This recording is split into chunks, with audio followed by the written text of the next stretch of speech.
Do you remember this song? It's the end of the world as we know it.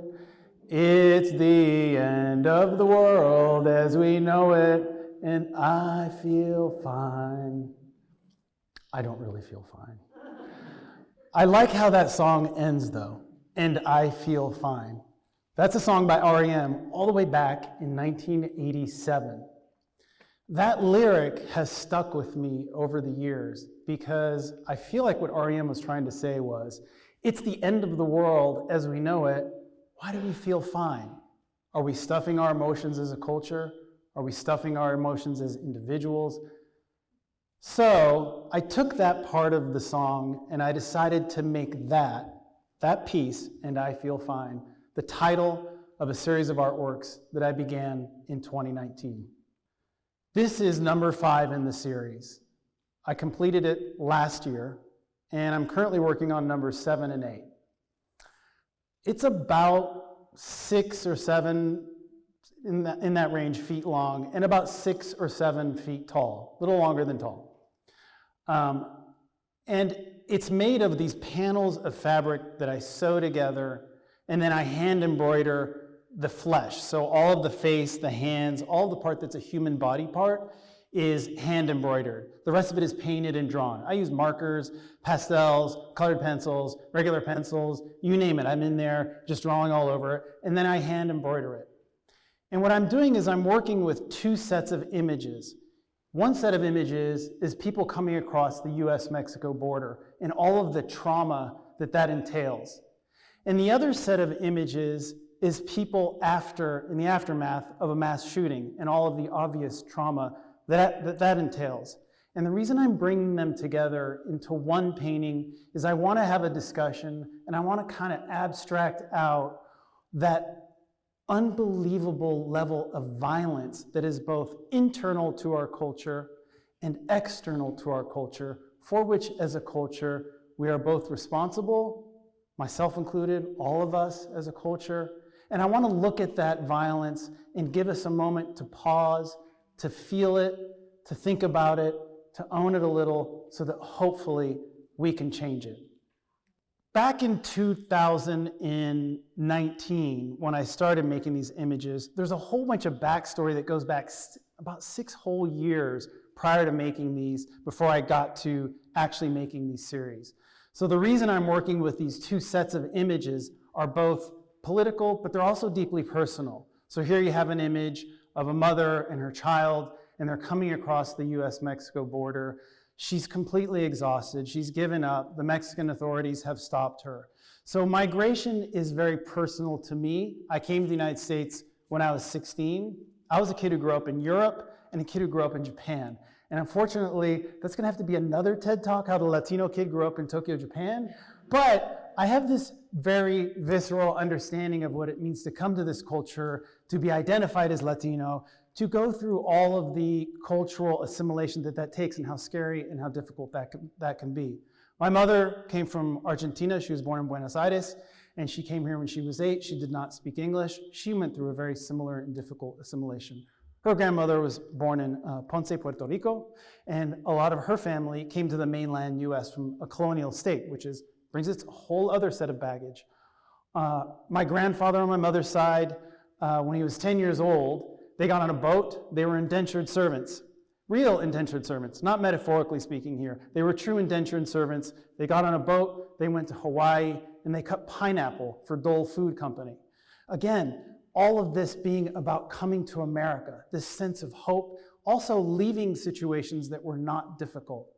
On my father's side, his grandfather's family came from Nicaragua to Guatemala and then to the United States. So these stories are personal. They're ancestral wounds for me. I can see them, I can feel them, and I'm naturally drawn to them. The other set of images is people after mass shootings, and in particular, school mass shootings. Today, as I'm sure all of you know, gun death is the #1 cause of death for children in the United States, 17 and under. It's a terrible, horrible statistic. I remember in 2012, I was living in New York City at the time, and this was when Sandy Hook happened. And I was working, and my son at that time was in the exact grade of Sandy Hook. And I remember just crumbling, feeling sick to my stomach. First of all, I was just terrified. It was an hour and a half away, and I thought these are children in a classroom just like my son's, and their bodies had just been riddled by bullets the size of probably one of my fingers. And through that horror, that fear, that anxiety, I remember thinking, well, tomorrow it'll all be different. This will be our cathartic moment as a country. This is it. This has to be it. That was over a decade ago. And so I started to really look at these images, and I really, as I said, was gravitating towards these two sets of images, and I was unsure as an artist what I could do to bring them together in some kind of way that could speak to what I was trying to say. And that's when something happened. I noticed, as you see in this one, the simple gesture of the mother with her arm around the boy. And in this one, you also see the woman with her arm around the man. And something clicked. I realized that this violence, this pain, was universal. When you experience trauma, you react the same way. And I thought maybe this is a way to bring these two sets of different images, internal violence and external violence, and have created discussion about violence in our culture. And that's what really launched the whole series. These take about 6 to 12 months to make because they're very detailed and hand embroidered. I brought them together into one painting. This one is of a group of people in Latin America, in Guatemala, who their aunt and sibling died while crossing the US-Mexico border. This cluster of hugging really spoke to me. This is a group of people in Santa Clara, California, just after a mass shooting. The same hands, I'm always looking at the hands, this cluster, these facial expressions, the sadness, and I bring them together into one painting. This is a father from the Parkland shooting in Florida. Just a gut-wrenching image of him holding a photo of his daughter. I mean, it just tore my heart out when I saw this. This is a young boy who lost his sister when she crossed the US-Mexico border. She died in custody with the US Border Patrol. And I brought these together. These are 3 people running from the Las Vegas shooting. Crouched over, terrified, bullets flying. This is a mother and her 2 children in San Ysidro, California, the US-Mexico border on the Mexican side, and she is being tear gassed from the American side. Again, this bent over, similar posture. So not always just grief, sometimes just fear, trauma. And I brought those together. This is a boy crying, also at the US-Mexico border. He's feeling probably what all the parents want to do. He's just letting it rip. Just exhausted, can't take it anymore. And this is a young woman who is calling frantically to find out if her aunt, who is a teacher in a school, is still alive. And I brought those together. One of the most important things that I learned in all these years of looking at my work was that I was looking at them on a screen, swiping through. And I was trying to make the connection of how we can go from that Sandy Hook moment into just, well, it's another day, what's the next headline? Sometimes it takes a month, sometimes it takes 2 months. I've been tracking it for ages now. What happens? Why do we stop caring? Why do we look at the border and just think, oh, it's a problem, it's a crisis? Those are human lives. What happens? Where does our empathy go? Is it lost in the swiping? So I decided I wanted to bring dignity back to us. I didn't want to say we're doing something wrong. I wanted to say, hey, we just need a chance to feel this. So I took my work and I decided I'm not going to stretch it around a canvas. I'm not going to make big masculine paintings on canvas that are square and heroic. It was also very important for me to embroider these. I've grown up with embroidery my whole life. My mother sews, she fixes people's clothes. My older of 2 sisters is a beautiful embroidery artist herself. I've always been around making and sewing. And so it's a very feminine act traditionally. It's perceived as a traditionally feminine act in our culture. And it is certainly not a machismo act in Latino culture, I can tell you that right now. And so I thought that was really cool, because if you think about all this violence, both internally to our culture and externally, who's doing it? The men. So I wanted to sit my butt down and embroider and take my time and do something that was not masculine.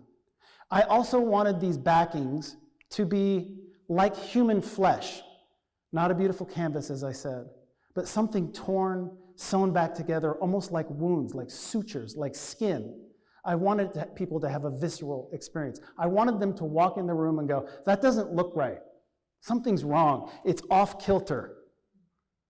I wanted to expose the narrative behind into the front, the back of the canvas to the front of the canvas.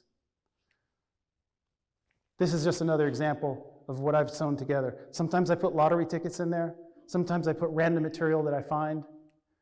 Then I paint it and draw it. That takes a few months. I use abstract, I use words, I do everything that I want. I let the emotions come out. That's a big part of it. And then I begin the embroidery process. That's a hand of the woman holding her daughter's hand as they're running in the image that I showed you in San Isidro. This is the boy in the second one with his mother at the US-Mexico border, and this is the neck of the boy in the one in Guatemala holding a picture of his sister. And this is up close of his face. So what is so important to me about making the work is to get the actual physical work in front of you. Because there is a conundrum here, I thought to myself. You're making more images, aren't you? That's a problem. If the narrative is that we got to stop swiping through the images and you're an image maker, you've got a bit of a problem. So that's why I make the work so visceral, why I slow all of time down and make the work as slowly as I possibly can. And today, I wanted to actually bring an artwork to you so that you can have, hopefully, a little bit of that visceral and human experience as well.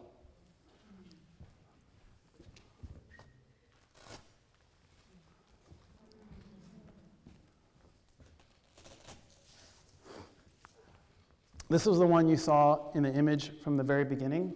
I completed it last year. This boy on the right, he and his mother left Nicaragua and they walked to the US, if you can imagine. They were both kidnapped in Mexico. They were held at ransom, and the mother's family could not afford to pay the ransom for both of them, so she paid the ransom for her son. He was 10 years old, if you can imagine that. He went with a group of people to cross the US-Mexico border, and they abandoned him. And finally, he was found. And that image, it was an absolute punch to the gut when I first saw it. So here's this boy in the middle of nowhere, terrified and alone. His mom has been taken captive, and he's just walking across the border. Everything about his world is not okay. This is truly the end of the world as he knows it, and he is not feeling fine. This boy over here was found wandering outside a school after a mass shooting that just so happened to be a couple miles from Columbine. That was 1999 when that first mass shooting happened. That was a quarter century ago. He was completely distraught and crying. It is absolutely the end of the world as he knows it. I can't even imagine what he saw. Thankfully, hopefully for all of us, I've never seen the things this young boy had to see. He does not feel fine. So the topic of this TED Talk is resolve, and I just hope as an artist and as a person that my work is an invitation to everyone out there to have the resolve, especially us men, I need to add that. I hope we can have the resolve to truly evolve beyond being such a violent society, inside and out. Thank you very much.